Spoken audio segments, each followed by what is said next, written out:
Ladies and gentlemen, welcome to part 7 of the Final Fantasy VII Remake commentary, uh, Part 7 remake. in which we are exploring Sector 7. Now, unfortunately, we don't get a. One more when we go down to the the Avalanche HQ. Unfortunately, we don't get a real town section for this area. It's straight up just story and combat for this entire sequence. But it is cool that we get to see a bit more of the top plate of Midgar because we got to see like 2 screens of the top plate of Midgar over the course of the main game in the original. Not counting stuff that you could see from a distance in FMVs. So, I mean, it's cool to be able to just get a feeling for what the rest of the setting is like, even if you only get to know it in a really distant way. I think not actually seeing much of the upper plate was kind of important for setting the tone of Midgar in the original game, because it gave you a slum dweller's view of an otherwise huge and prosperous city, and that can be important for setting the tone and giving you an idea of where the characters' heads are at. But at the same time, 2 screens, little insufficient there. um, so now, unfortunately, I am not going to do good enough at this upcoming minigame to get a little bonus kiss from Jessie, but you can do that if you're good. Nah, I mean, they didn't invite me to that party. So they're gonna get half-ass clout tonight. Yeah, I'm not getting any pizza. If I remember correctly, I did not really like the motorcycle minigame in the original. It was Final Fantasy it VII. was a little basic and stiff, but also very, very basic in the sense that once you knew exactly what you were supposed to do in order to effectively take down the 2 different types of bikes you had to fight, it became ludicrously easy to get the max amount of GP. There's really nothing to the game. Yeah. It's also like I didn't think Cloud can get any more lower polished than he already was. Yeah, they actually lowered the detail on his field model so that they could have more 3D going on at one time, which gives you an idea of where they were as far as the technology of the console was concerned in Also developing. transforms his sword into a paddling board. It's funny because, like, in the official artwork of him being on the bike, he's clearly wielding hard edge, but they don't necessarily know at that point whether or not you even have hard edge. So they just sort of made it a block of sword that could reasonably be either the Buster Sword or hard edge, or maybe just a block of sword. Maybe that's all you were wielding was a block of sword. Who knows? The raw material is used to forge a sword. In any case, we actually get no less than 2 motorcycle minigames in the remake. This one and the one that occurs later on when the original one was supposed to happen. Yeah.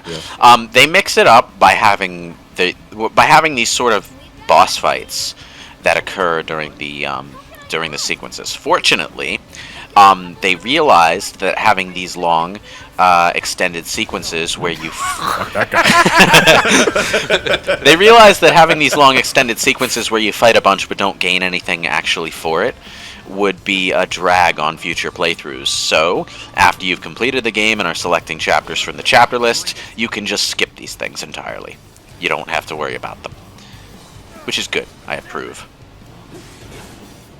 But, in any case, your achievement goal for this particular one is to do well enough at this section, beat the boss fast enough, and do damage to the other enemies quickly enough that you minimize the amount of damage that Wedge takes. And if you manage to do well enough at this whole sequence, the cutscene that plays at the end will be slightly different, and Jessie will give you a little kiss on the cheek. And Aw. yeah. I also like how being on a motorcycle invigorates Cloud enough to just do Blade Beam at will. He doesn't even have that limit break. Yeah, you're right. It's kind of funny.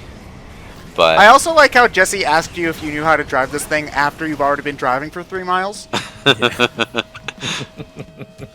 Like, what if he said no? I think that might be context sensitive based on how you're doing, but I'm not sure. It didn't seem like it because it was right at the beginning of the section. I'm not sure if it was supposed to be like out of curiosity or demeaning. No, it was just. It seemed like a normal part of the conversation. Okay. It was at the very beginning of the section. In any case, while you do have a few extra mechanics in here, the fundamentals of the bike section are the same. You're driving around. There are enemies that pop up. Some of them are more durable than others. Some of them are less durable than others. You have a slash to the left button. You have a slash to the right button. And the only additional things to this, apart from everything looking prettier, are that there are jump ramps sometimes, and you have 2 special attacks that you can do with a charge-up meter down in the corner. One of them is a spinning attack that attacks in all directions, which is good if you manage to get up close to a cluster of mooks. And the other is a blade beam that does damage from a distance, which is probably what you're going to use more often. Do you lose if Biggs and Wedge die? Yes. Okay. Although I should mention, it's not exactly hard to win this thing either. Biggs and Wedge over there are pretty durable. They can take a lot of punishment before it becomes a problem. The major challenge is this guy, for this one anyway. New character. Original character Do Not Steal over here is kind of... Yeah, I was just about to ask who that douchebag was. He's a new character introduced to the remake, who's just sort of a soldier third class, who's a bit unhinged. And he sort of He's also an obvious biker reference. Yeah, he sort of just sets himself up as a somewhat superfluous rival character for Cloud here, but he does serve kind of a purpose in that he gives you an idea of where other members of Soldier are and how people regard them within this world, because we never actually got to see that in the original game. In the original game, the only characters who were from Soldier were Cloud, Sephiroth, and Zack. Just those 3, and Zack was there for all of 2 seconds in a flashback. And every other encounter of soldiers were just random battles. Yes. Like, with little context to anything. We do still fight random soldiers later on in the game, but they don't... But they're specifically described as, I think, third class. Yeah. But, we actually get to see one member of Soldier for a little while here, and it is actually fairly telling how the other soldiers here talk about him when they realize he's on his way, and how he behaves towards you. Because, like, he doesn't give a shit about the fact that you're opposing Shinra. He just fights you because he thinks it'd be fun. So, he's unhinged, and the implication you get from the dialogue from the soldiers around him is that that's not unusual for a member of Soldier to be unhinged. Which... Are you saying getting your brains blasted with Mako juice might be bad for you? Oh, yeah. What? Who said that? Sounds like someone needs another Mako injection. I mean, there's information that you get from extracurricular sources within the franchise that has hinted for a long time that the soldier making process is not by any means healthy for anyone. Jesus Christ! Oh my God! Yeah, he's pulling the Advent Children shit. Getting pretty Advent Children here, yeah. What a douchebag! Jesus Christ! Oh my! It's not over. Well, I mean, Cloud right there, you just showed your sentiment exactly. But. Yeah, so there have been hints over time that the process that turns soldiers into soldiers, members of Soldier into Soldier, god damn it, that name is confusing. The process that turns these guys into what they are is not healthy for them, physically or mentally. This is especially apparent in Crisis Core, of course, where certain types of soldier start to degrade, and Genesis gets the ability to turn them into doppelgangers of himself somehow. It gets a bit weird, but is Genesis in this game or mentioned in any way, shape, or form? Passively, like not even by name, but by. How would you describe it? There might be a mention of G types and S types. I'm not really sure. There is. Yeah, that's what I was referring to, because he's not mentioned by name, but they do refer to like the G types. Yeah, the G types are the members of Soldier based on the Genesis project, and the S types are the ones based on Sephiroth. So okay, because I don't know how you would handle that. I feel like You could just ignore it, but I feel like it's not relevant to anything going on, so there's no point. It's not relevant, but I also feel like ignoring it outright is a little. I don't think cheap is the right way to put it. I agree. I'm just saying personally, I don't care if they do. I don't want them to, but I would also agree. Just like ignoring it outright would probably sit well with the story. Well, I mean, the compilation, for all the crap we give certain parts of it, does have its fans, and I think ignoring those fans and the parts of the story that did land would be missing opportunities, to be honest. There were I don't like a lot of parts of the Genesis story, even though I kind of like him as a character when he's on screen, but there is a lot of good in Crisis Core. Yeah, Crisis Core is legitimately good. Yeah, a lot of people really like Crisis Core. Yeah. So I feel like just pretending it doesn't exist would maybe do more harm than good in a lot of ways. I mean, I guess you could selectively take the good parts out of it. To make that clear, Crisis Core is not good by definition of everything else just being shit. No, I think it's a legitimately good game. Like, it is easily my favorite of the compilation. But that's not because all the others are just that much shit. I mean, some of them are. I mean, it could be a little bit of column A, a little bit of column B. Yes. We should. I hope that they reference everything they possibly can about Dirge of Cerberus. Oh, no. Okay, Dirge of Cerberus was the game in the series that added the least. But you know, so in a remake part 2, we finally get Vincent, and it just turns into an really shitty controlling action game for like 5 minutes, and then Vincent's like, okay, I'm warmed up back to normal. Hey, see, that's the thing though, because if we were going to develop Vincent more for the remake, we would probably need to pull from Dirge of Cerberus. Dirge of Cerberus controlled well. It was the level design and enemy design that sucked. It was everything else. I mean, they even improved the Western release's camera for us. You couldn't even jump in the original game, if I remember reading that correctly. I don't remember that, but they had a really close-in, over-the-shoulder camera in the original Japanese release, and they pulled it back to a more traditional angle for the Western. Now that I think about it, maybe they'll probably pull maybe one or two things from Dirge of Cerberus, but Dirge of Cerberus takes place after Advent Children. Yeah. So I don't see how they would reference any of that if it's from after all. Yeah, that's the thing about the compilation. Okay, most of the stuff that was really bad was all set after the original game.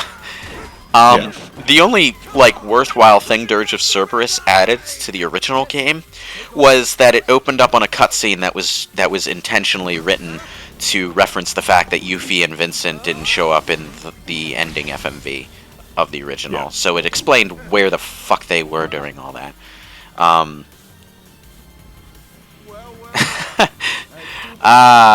Look at him.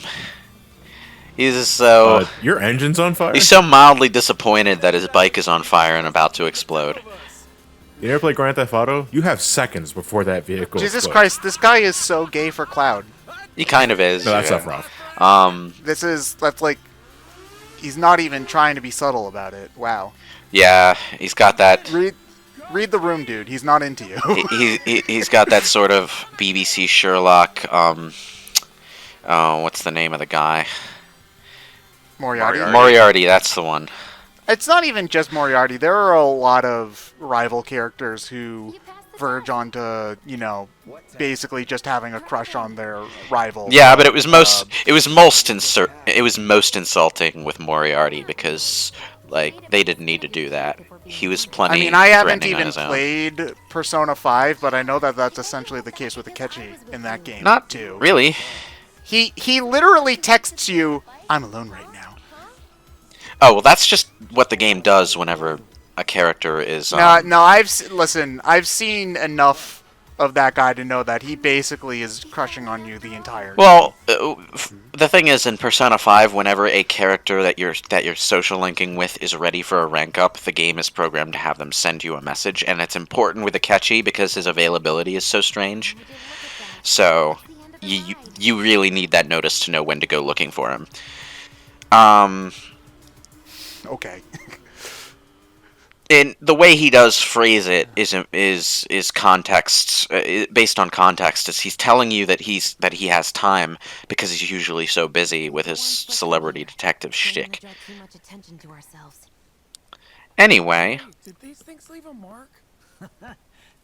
Okay, so And I'm running on fumes. Okay. What? We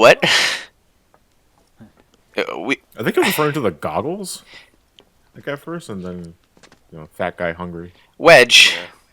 Why are you so hungry? You didn't do anything. You were literally just riding on the back of Biggs's motorcycle that whole time. Or was Wedge the actual one driving? Wait. Wedge was the one driving. Wedge was the one driving? Man. I remember. Wow. Yeah, Wedge was the one driving. Biggs is a better shot, so he was the one firing at the goons. Oh, okay. That makes sense. Okay. My work here is done, but you didn't do anything. I guess it would be a little strange Yeah. to have Wedge be the gunner, seeing as how his weapon is apparently a riot shotgun.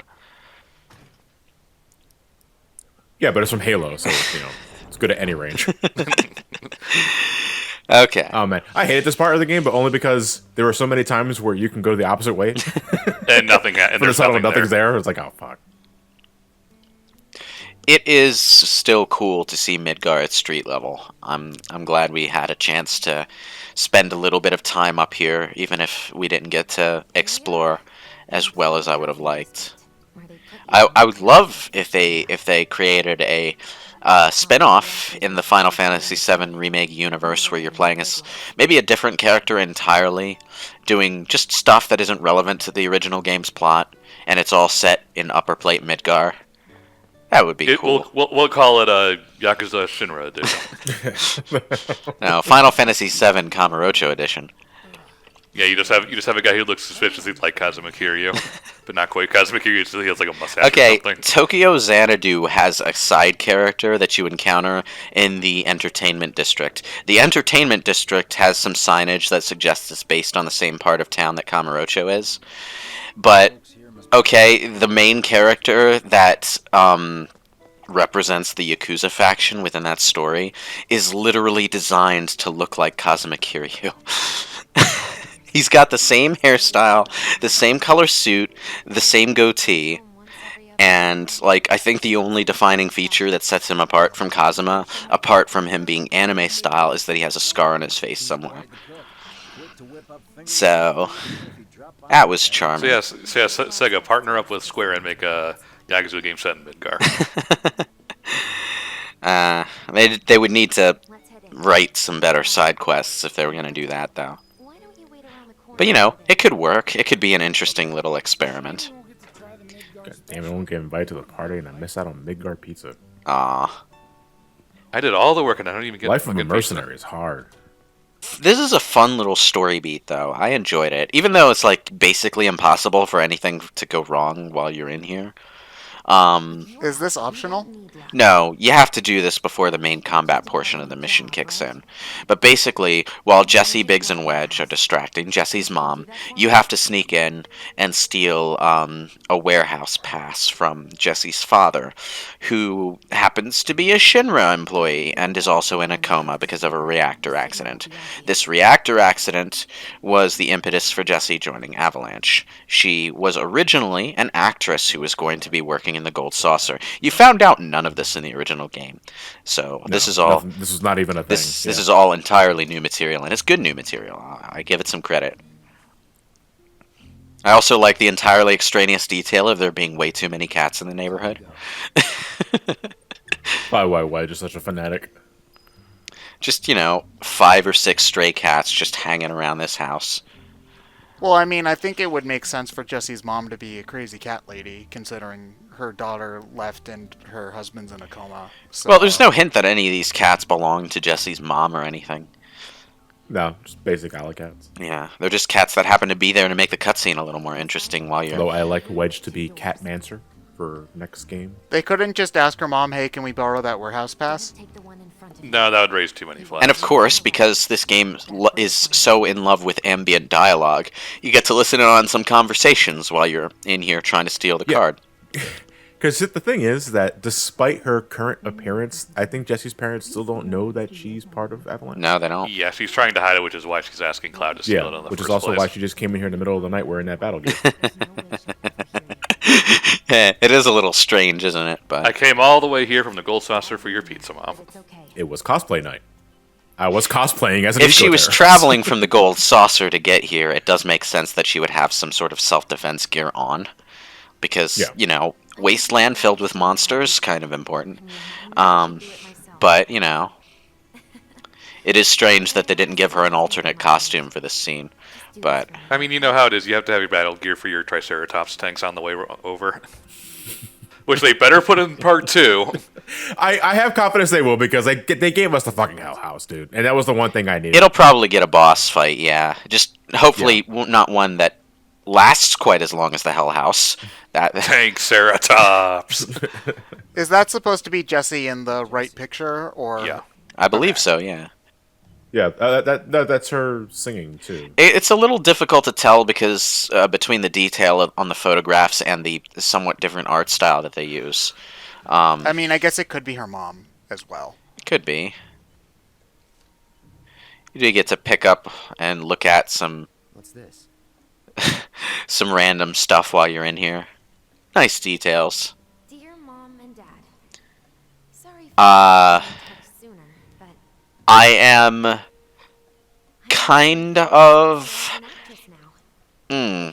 I'm going to admit that when I got to this point in the game, because I was so interested, partly because I was so interested in learning more about Jessie as a character, that this particular room of the game did give me some feels.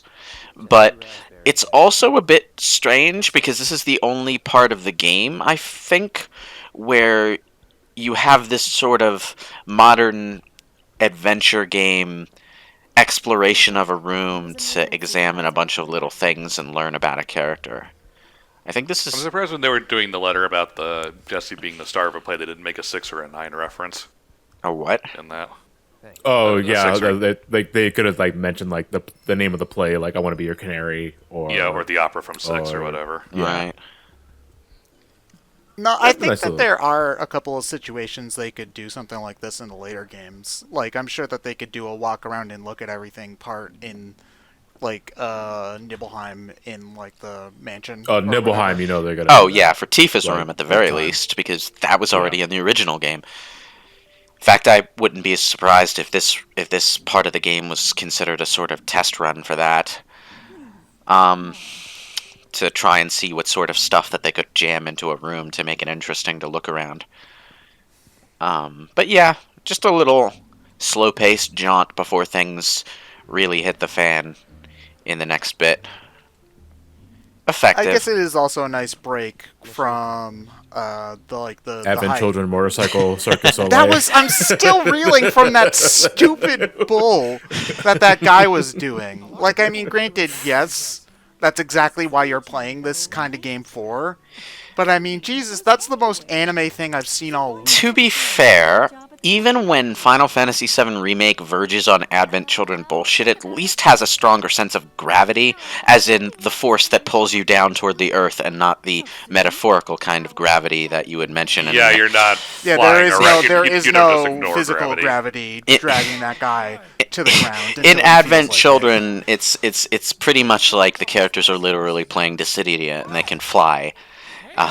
So, Yeah. not a big fan of the action scenes in Advent Children these days. They feel a little too floaty. There's no weight to them Yeah. at all. In Final Fantasy VII Remake, even when things get really crazy, they keep that sense of gravity in the way the characters move. And they have to, because if they didn't, then it would be really dissonant next to the actual combat system that they have going here, which doesn't even have a jump button. So it does feel, however fast-paced and crazy, actually grounded in the literal sense. All right, let's get to it. So, yeah. Staying outside. Only I know where In to fact, go somewhere. this is pretty much the only game in the entire Final Fantasy VII franchise where they've managed to make the Think I'd let you off actual that easy? in-game combat and the cutscene combat feel like they belong in the same universe with each other. You draw everyone's So, attention away, yeah. like you did at my parents'. Points for effort, I guess. Maybe I'm more nervous than I thought. Diversion.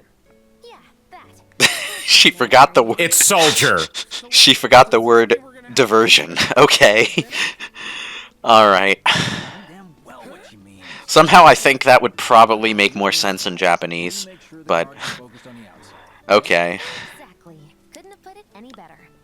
When you see It's like colors, I defy you to find one native English speaker who would forget the word diversion. Oh, the voice of Biggs is also Thancred from 2.0. I'm gonna just awkwardly raise my hand here as the resident person who doesn't know what words are almost 80% of the time of the group. It's a long time. Even if you Yeah, I forgot know. the word diversion, you would at least default to distraction. You know, it's I might call it a diffraction. I diffraction. might do that, or distraction. I'd combine them in some weird way for sure. That would still be closer than she landed. Well, that diversion's not gonna create itself. I do like how Biggs and Jessie have matching bandanas, and Wedge also has one, but he's wearing it all the way over his head rather than just tying it around his forehead. It's a little bit. It reminds me of. This is a weird thing to bring up. In Advent Children and Dirge of Cerberus, the characters all have these red ribbons that they wear in memory of Aerith. So they all have that one costume element in common with each other, although they all wear it in different ways. Her dad had an accident. So it's something to tie them together in that sense. And while I am absolutely not going to praise the post Final Fantasy VII entries in the series for how they handled the memory of Aerith's death, I do like those kind of design elements. You mean how they make it like way bigger than it really was? Well, it's not so much that they make it way bigger than it really was. It's more that, like, they knew as writers that the audience deified Aerith in that sense, so they kind of portrayed Aerith They overdid it. after her death as more of a pure soul than she actually was. Like, they didn't have anyone remembering They made it whole died for your sins sort of thing. Yeah, they didn't have any characters talking about or remembering Aerith while she was alive and saying fun things and pestering Barrett Oh. to go have fun at the gold Dost thou saucer. remember our Messiah figure when she threatened to cut off the balls of that one Don? Or Oh, Messiah. or when she tried to cheer Barrett up by pestering him to go have fun at the gold saucer and completely bombed because she didn't have enough context to realize why he was so upset at the gold saucer, because they kind of built a theme park over his hometown. But Let me play devil's advocate here for a little bit. That does happen in the real world too. Yeah. Where when people die, we generally tend to forget the things we don't like and focus on the Oh, things we yeah. do. Or vice versa if you hate that But person. here's the thing: they didn't really show much of what made Aerith good as a character either. They just sort of showed a flashback of her at the City of the Ancients in a prayer pose, and Yeah, that like that, and that's all Aerith was post 7, was a person that was just on their knees and prayed. yeah. So it kind of like it didn't really resonate because they didn't connect emotionally with what made Aerith good or interesting as a character from that point on. So, like, I'm going to reach for a different medium to sort of make a point here, but if you were reading a series of novels, and midway through that series of novels, a longtime character died, occasionally, whoever the prospective character was would have a moment later on where they're grieving for that character and they're remembering things about that character, and all sorts of weird thoughts would pop into their head, like that one time the character did something monumentally stupid, or a really fun vacation they had 3 books ago that was just mindless fluff at the time, but now has some emotional impact as a good memory attached to the dead character. That sort of thing. They don't do any of that in Advent Children, and, well, Dirge of Cerberus doesn't really even touch the subject, so... Well, I'll get there to Cerberus. It wasn't important. Yeah, Dirge of Cerberus was all about Lucrezia. Yeah. Oh my god. Do Vincent and Aerith even talk once in the total story? I think like, Aerith does have some lines of dialogue if she's in the party when you recruit him, but by that point in the game, your party is so interchangeable that basically no one ever talks to each other unless there's a plot scene where everyone is present. So it's a little difficult to bring up. In fact, that's one of the things I'm hoping for from future parts in the FF7 Remake series, is more scenes where different characters talk to each other. Because now that we're running with this particular party system, everyone is going to be there at all times. We're probably not going to have that, oh, we should split up because we'll attract too much attention in this barren wasteland if we travel in a group of 5 instead of 3. Not to mention, I think recruiting Yuffie and Vincent, it will be mandatory. It will no longer be optional. At the very least, Yuffie is going to be 100% required. Yeah, that was another thing about Vincent and Yuffie. Because they were entirely optional, all of their dialogue was entirely optional. So Which I think was a time constraint thing.